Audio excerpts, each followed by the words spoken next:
What's up, guys? Welcome back to Daniel Talks Football right here on YouTube. I'm Daniel and we're back with another video. In this video we're going to be having a look at Saudi Arabia and what's going on in Saudi Arabia. They're mental, aren't they? Before we do get into the video, please make sure to like the video, comment down below and also subscribe to the channel. Go over and follow the TikTok and the Instagram Daniel Talks Football on both. Right, Saudi Arabia. We all know that obviously Cristiano Ronaldo joined Saudi Arabia last January, and that was seen as something that people didn't expect to happen. Everybody knew the Saudi league had money, but they didn't quite expect them to have the pulling power. Cristiano Ronaldo joined the league and we all thought, okay. But let's be honest, nobody thought it was going to go any further than that. Ronaldo was going to go there, be there for a couple of years, cool. He was going to be the big poster boy. But they weren't going to go out and bring in, a load more players. How wrong were we? They started off this summer. They went to Real Madrid. They went, we want Karim Benzema. Benzema wanted to go because of the money, which we'll get onto later. And Benzema left. Benzema's playing for, I think it's Al Ittihad, But yeah, Benzema went. Next up was N'Golo Kante. Saudi League said we want N'Golo. So N'Golo's gone. Or will be going. He's supposed to be getting announced in the next couple of days. Lionel Messi turned down the league. They wanted to sign Messi, offered him a stupid contract. I think it was like 1.5 billion a year, but he turned it down. He said no, and he's gone to Inter Miami, which, let's be honest, it's probably not much less money. It's mental.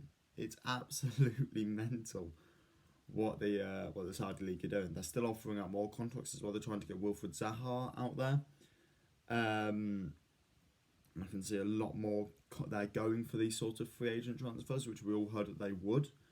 There was some newspaper that said, or some news source that said they were going to go for these sorts of older players with who were free transfers / a year left in their contract, which is what they're doing.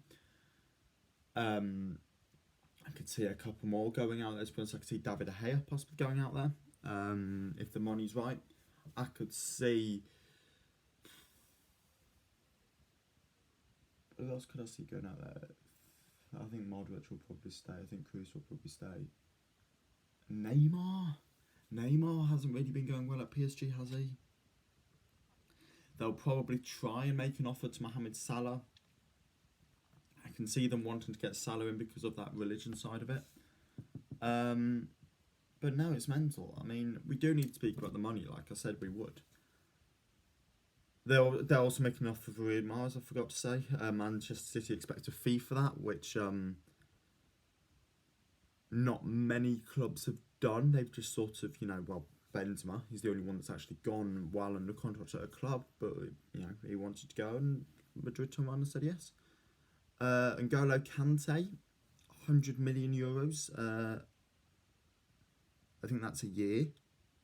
It probably is a year in Saudi Arabia, which is mental. 100 million a year. And then you also have Karim Benzema, who is on 200 million a year. Wow. We need to talk about the Saudi League. And we need to talk about how this ends. I've been vocal in the fact that I feel like this ends like the CSL, like the Chinese Super League.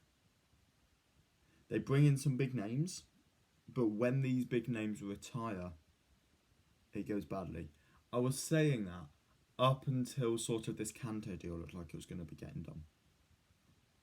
If the Saudi League were to bring in Benzema and Ronaldo, then I wouldn't be that fussed. I wouldn't be that fussed because, you've got two aging players that are going to be there for 2 years. Once those players are gone, you're kind of back at square one. But that's not the case. That's not the case, okay? You've now brought in N'Golo Kante, who's going to be there for 3-4 years. They're spending a lot of money and they've got a lot of money. Also, Saudi Arabian fans, they care about the game. People in China didn't particularly care. People in Saudi Arabia, they care about football. I could see this Saudi League doing really, really well. I don't know how well it does, but I could see it doing well.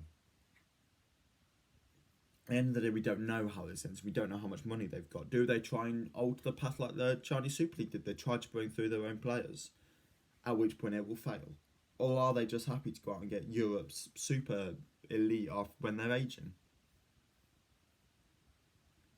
I'm interested to see what happens with the Saudi Arabian project. It goes one of two ways. Either it goes one of three ways, really. Falls flat, becomes a good league, or becomes, top 5. Top 6, probably. I could see it becoming top 6. I could. At the moment, where would I put it?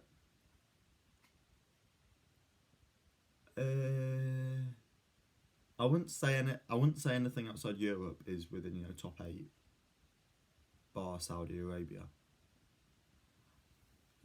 I would put Saudi Arabia in 7th, 8th. I think the Portuguese league and the Dutch league are ahead of it at the moment. They need to bring in more players, because at the moment you've just got a couple, and the rest of the players aren't very good. You need to level that out. But the Saudi Arabian project is going to be really, really interesting to see how it ends. What do you make of what's going on in Saudi Arabia? Do you think it's a good thing? Are you happy to see it happen? Or do you think it's a really, really big negative for the sport? Let me know in the comments below, and I'll catch you all again in the next video. See ya!